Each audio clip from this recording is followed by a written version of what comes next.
Students, আমি প্রীতি ma'am জ্ঞানজ্যোতি coaching centre পক্ষ থেকে তোমাদের সকলকে জানাই স্বাগত। তো আজকে আমি তোমাদের সঙ্গে যে টপিকটা আলোচনা করব সেটা হচ্ছে চারবাক দর্শন বলতে কি বোঝো। ঠিক আছে, তোমাদের যে second semester major education paper রয়েছে এর মধ্যে চারবাক দর্শন একটি গুরুত্বপূর্ণ টপিক। ঠিক আছে, তো দেরি না করে আলোচনা শুরু করছি। দেখো, প্রথমে ভারতীয় দর্শনগুলি মূলত দুটি গোষ্ঠীতে বিভক্ত। ঠিক আছে, ভারতীয় যে দর্শন রয়েছে এটা কিন্তু দুটি গোষ্ঠীতে বিভক্ত। প্রথম হচ্ছে আস্তিক এবং অপরটি হচ্ছে নাস্তিক। তো আস্তিক দর্শন কি?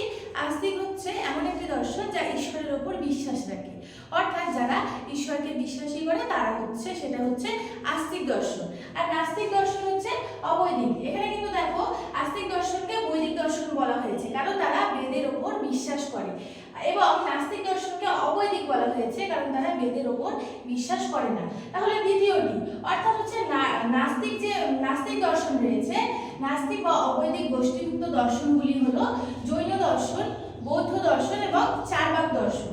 ঠিক আছে, চারবাক দর্শন এই সকল ভারতীয় দর্শনগুলি যেখানে আধ্যাত্মবাদী দর্শন হিসেবে পরিচিত, হ্যাঁ, সেখানে চারবাক দর্শন হলো এমন একটি দর্শন যা আধ্যাত্মবাদকে অবজ্ঞা করে। হ্যাঁ, আধ্যাত্মবাদকে অবজ্ঞা করে সম্পূর্ণ জড়বাদ দর্শন রূপে প্রতিষ্ঠা পেয়েছে। ঠিক আছে, তারা কিন্তু যে আধ্যাত্মিক যে একটি জগৎ রয়েছে সেটা কিন্তু তারা বিশ্বাস করে না। ঠিক আছে, আধ্যাত্মবাদ বলতে বোঝায় জড়াতিরিক্ত মতবাদ তথা আত্মা, ঈশ্বর, পুনর্জন্ম, কর্মফল, পরলোক, পাপ পুণ্য, মুক্তি, মোক্ষ ইত্যাদি। ঠিক আছে, অপ্রাকৃতিক সত্তার প্রতি বিশ্বাসবোধ চারবাক দর্শনে উক্ত সকল সত্তার কোনোটিকে স্বীকার করা হয় না। তাহলে চারবাক দর্শনে কি স্বীকার করা হয় না? এই যে আত্মা বলে যে কিছু রয়েছে তারা কিন্তু এটা মানে না। তারা ঈশ্বরকেও কিন্তু বিশ্বাস করে না। পুনর্জন্ম, কর্মফল, পরলোক, পাপ পুণ্য ইত্যাদিকে তারা মানে না। চারবাকরা মনে করে দেহের অতিরিক্ত কোনো আত্মা বা ঈশ্বর নেই। তারা মনে করেন যে দেহের যে অতিরিক্ত ঈশ্বর বা আধ্যাত্মিক জগৎ বলে কোনো কিছু হয় না, কোনো কিছুই নেই। তাই পরলোক, কর্মফল, মোক্ষ লাভ, পুনর্জন্ম, পাপ পুণ্য, বর্ণভেদ এসবই স্বার্থলোভী ও অভুক্ত আকাঙ্ক্ষী পুরোহিত শ্রেণীর সৃষ্টি। তাহলে এটা কারা সৃষ্টি করেছে বলেছেন?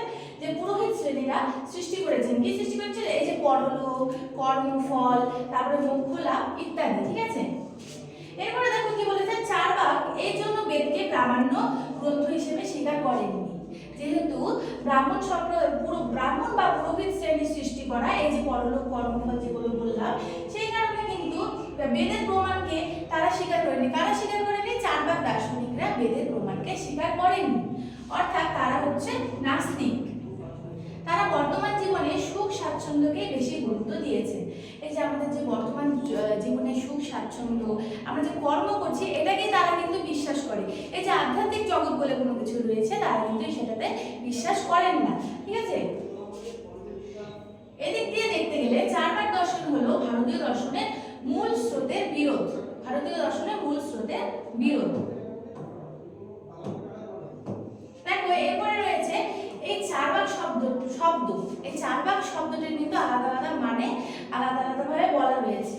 তো এই চারবাক শব্দটির অর্থ উৎপত্তি নিয়ে কিছু মতভেদ রয়েছে। ঠিক আছে, মতভেদ রয়েছে। কেউ মনে করে চারবাক শব্দটি চর্ব ধাতু থেকে এসেছে। তাহলে কি এখানে কোন ধাতুর কথা বলেছে? চর্ব ধাতু থেকে এসেছে, যার অর্থ হলো চর্বণ করা বা খাওয়া। তাহলে যার অর্থ কি? খাওয়া বা চর্বণ করা।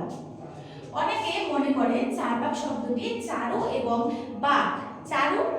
বাক এই দুইয়ের সমষ্টি, অর্থাৎ চারুবাক বা মধুর বাক্যকে বুঝিয়েছেন। ঠিক আছে, মধুর বাক্যকে বুঝিয়েছেন। একটি মতানুসারে চাবি নামে এক ঋষি জড়বাদ প্রচার করেছেন। ঠিক আছে, জড়বাদ প্রচার করেন এবং তার নামানুসারে এই দর্শনকে চারবাক দর্শন বলা হয়েছে। তো এখানে কি বলা হয়েছে? যে একটি মতানুসারে চাবি নামে একজন ঋষি জড়বাদ প্রচার করেন। ঠিক আছে, এবং তার নামানুসারে দর্শনকে চারবাক দর্শন বলে অভিহিত করা হয়। ঠিক আছে, বা চারবাক দর্শন বলা হয়। আবার কেউ বললেন চারবাক বলতে কোনো ব্যক্তির নামকে বোঝানো হয়নি। এক জায়গায় বলা হয়েছে যে একজন ব্যক্তির নাম অনুসারে করা হয়েছে, আবার আরেকটি জায়গায় বলা হয়েছে যে কারো নাম অনুসারে চার্বাক দর্শন নামটি করা হয়নি। তারা বলেছেন এটি জড়বাদীদের সাধারণ নাম। তাহলে এটি কি জড়বাদীদের সাধারণ নাম। কেউ কেউ বলেন চার্বাক দর্শনের প্রণেতা বৃহস্পতির অপর নাম ছিল। হ্যাঁ, বৃহস্পতির অপর নাম ছিল চারু। তাহলে বৃহস্পতির অপর নাম কি আমরা দেখতে পেলাম, এখানে দেখো দেখা যাচ্ছে চারু।